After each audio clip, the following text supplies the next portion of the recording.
नमस्कार दोस्तों। अब यहाँ पर बात हो रही है कि भाई खुद के इंटरेस्ट की जब बात आती है, खुद के मतलब एक तरफ है पाकिस्तान और दूसरी तरफ है इंडिया। तो पाकिस्तान जब भी कभी भी उसके पाकिस्तान के इंटरेस्ट की बात आती है तब एक दो मुद्दे तक वो खींच पाता है, अदरवाइज उसके बाद जो भी कंट्री हो उसके सामने लेट जाता है, खास करके अमेरिका जैसे कंट्री के सामने। और अगर इंडिया को अगर आप देखो तो इंडिया की आज भी सिचुएशन वही है कि सबसे पहले इंडिया खुद का इंटरेस्ट देखेगा, उसके बाद ही अमेरिका या उसके बाद ही रशिया, इसके बाद यूके, फ्रांस आएंगे। अब सबसे बड़ा एग्जांपल तुमको पता ही है कि भाई रशिया और यूक्रेन की वॉर हुई तो उसमें ज़्यादातर कंट्री जो है वो यूक्रेन की तरफ आ गए क्योंकि अमेरिका उसकी तरफ था। अब इंडिया किसी की तरफ नहीं रहा, और किसी की तरफ नहीं रहना ही रशिया की फेवर थी। हमने रशिया से बहुत बड़े मात्रा में ऑयल परचेज किया। दुनिया कहने लगी कि आप जो है इस वॉर को फंड कर रहे हो।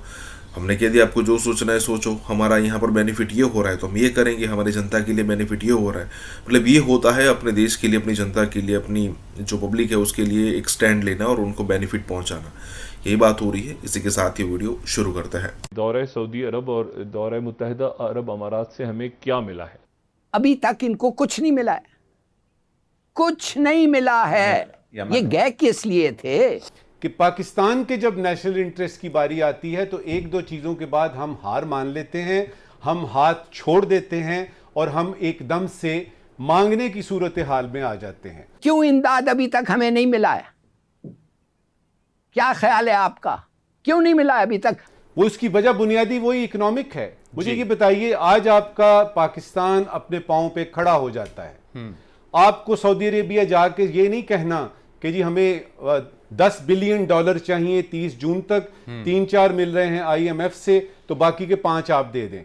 मतलब वहां से हासिल किया, एक तो ये बदनामी हुई है सबकी, सर पाकिस्तानी की, और सर शर्म से हमारे झुक गए हैं। तो सऊदी अरेबिया जो है वो कहता है पाकिस्तान दोस्त, पाकिस्तान हमारे से चीजें लेता है, मांगता है। बहुत पैसे सऊदी अरेबिया ने पाकिस्तान को दिया है, पाकिस्तान को मदद किया है इन एवरी सेंस। 200 या 30 या 200 जो भी है F-16 हमें लेके दिए हैं। चाइना कितनी बख्शिश कर देता है, वॉशिंगटन कितनी बख्शिश कर देता है।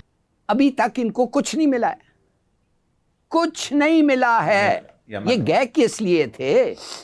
ये कुछ नहीं मिला। इंस्टेड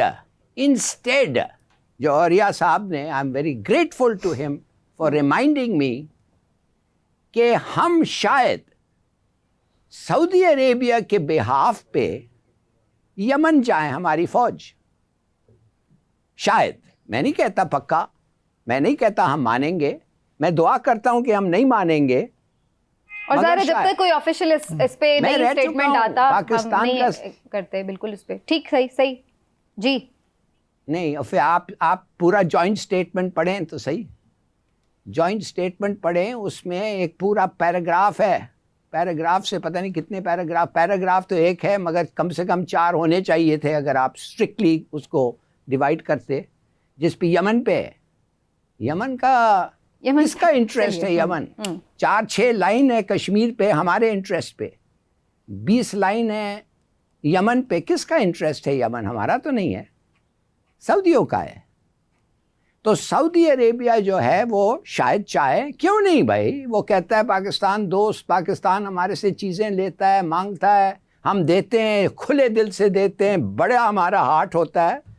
बिल्कुल सही कह रहे हैं, बहुत पैसे सऊदी अरेबिया ने पाकिस्तान को दिया है, पाकिस्तान को मदद किया है इन एवरी सेंस। 200 या 30 या 200 जो भी है F-16 हमें लेके दिए हैं। मगर एक चीज़ याद रखें, अगर हमारी फौज कभी चले गई ना उधर, तो पाकिस्तानी सऊदी अरेबिया में भी नहीं रह सकेंगे सेफली। ठीक, यमन जो है, यमनी, ये है उनका बदला।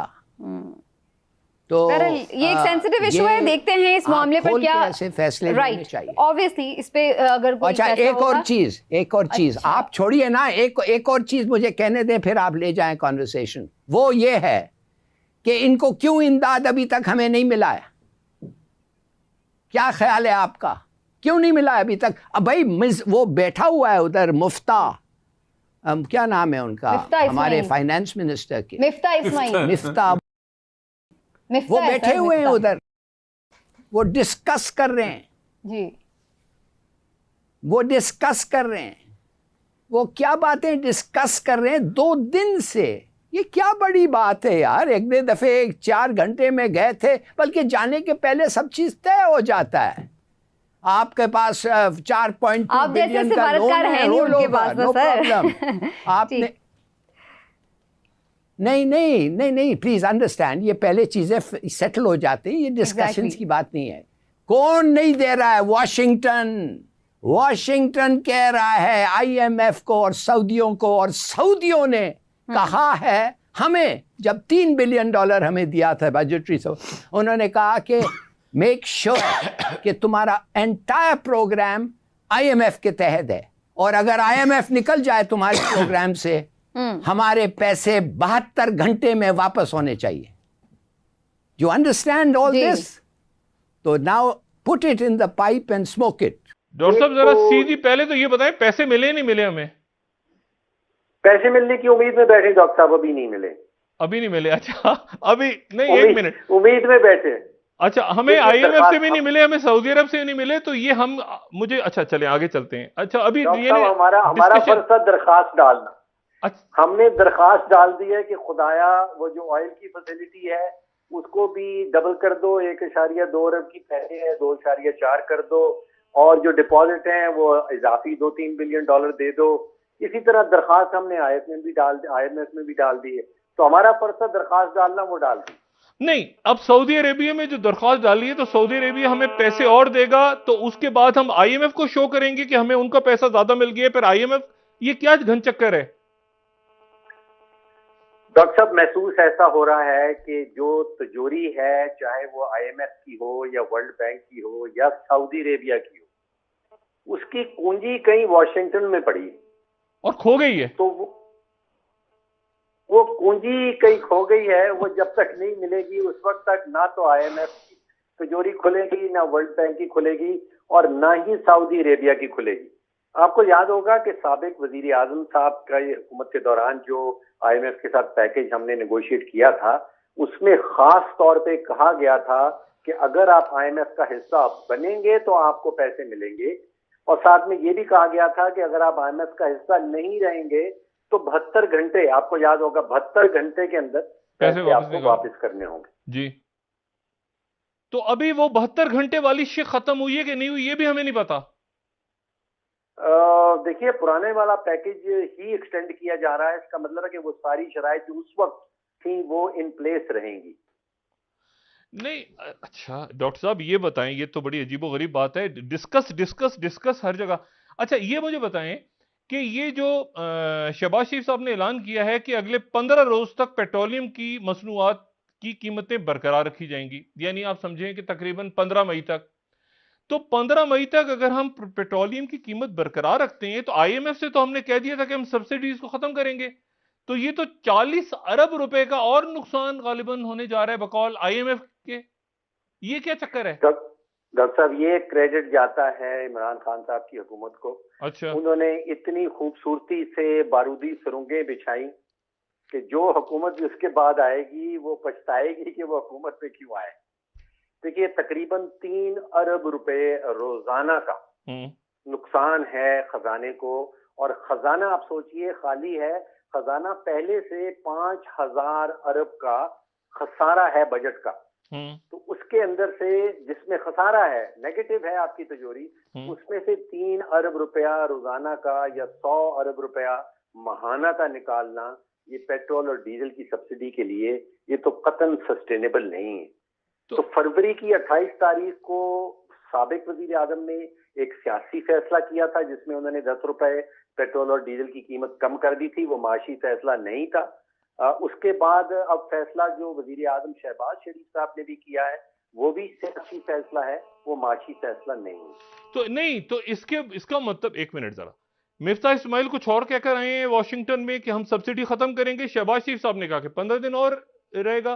15 दिन के बाद तो सियासी माहौल पाकिस्तान का और कशीदा होने जा रहा है और अदम इस्तेकाम की तरफ मुल्क जा रहा है। तो 15 दिन के बाद क्या कीमतें दोबारा रिवाइज कर पाएंगे या फिर दोबारा हम, मतलब ये कैसे फिर चल रहा है आईएमएफ का प्रोग्राम? तो फिर गड़बड़ हो गया सारा।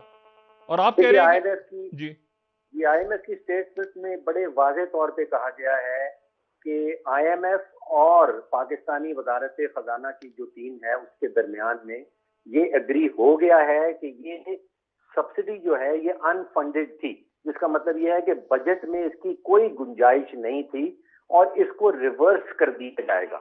जो जुमला उस स्टेटमेंट में इस्तेमाल किया गया है वो है रिवर्स अनफंडेड सब्सिडी। तो ये तो दोनों तरफ से कहा गया है। यानी मिफ्ता इस्माइल साहब की आईएमएफ से बातचीत और ये जो फैसला शहबाज शरीफ साहब ने किया है, इसके दरमियान बहुत बड़ा तसादुम है, टकराव है। डॉक्टर साहब, आप सबकी ईद खराब करना चाहते हैं। आप चाहते हैं कि ईद से पहले डीजल और हमें पेट्रोल की पता तो कीमत चले बढ़ा दी हमने जाए। करना क्या है ईद पे, हमें पता तो चले, खुश होना है, क्या करना है हमें। मैं तो इसलिए पूछ रहा हूँ डॉक्टर साहब के, ये हमने आईएमएफ से कुछ कहा है, इधर कुछ कर दिया है, सऊदी अरब से हम डिस्कस किए जा रहे हैं, हम आईएमएफ से भी डिस्कस किए जा रहे हैं, ये हम डिस्कस ही किए जा रहे हैं या कुछ पैसा धेला आ भी रहा है हमारे पास? मैं ये पूछ रहा हूँ, सादा सवाल। खुदाया मीठी ईद गुजरने दीजिए, इसके बाद इतनी तकलीफ बर्दाश्त करनी है। पैसा आएगा, शराइत के ऊपर आएगा, और जब तक अमेरिका बादशाह का इशारा नहीं होगा तो ना तो आईएमएफ की तिजोरी खुलेगी, ना वर्ल्ड बैंक की, और ना सऊदी अरेबिया की। अच्छा डॉक्टर साहब, यानी ये $3 अरब जो हैं ये भी अभी डिस्कस ही हो रहे हैं, उधर $1 अरब डिस्कस हो रहे थे, इधर $3 अरब डिस्कस हो रहे हैं।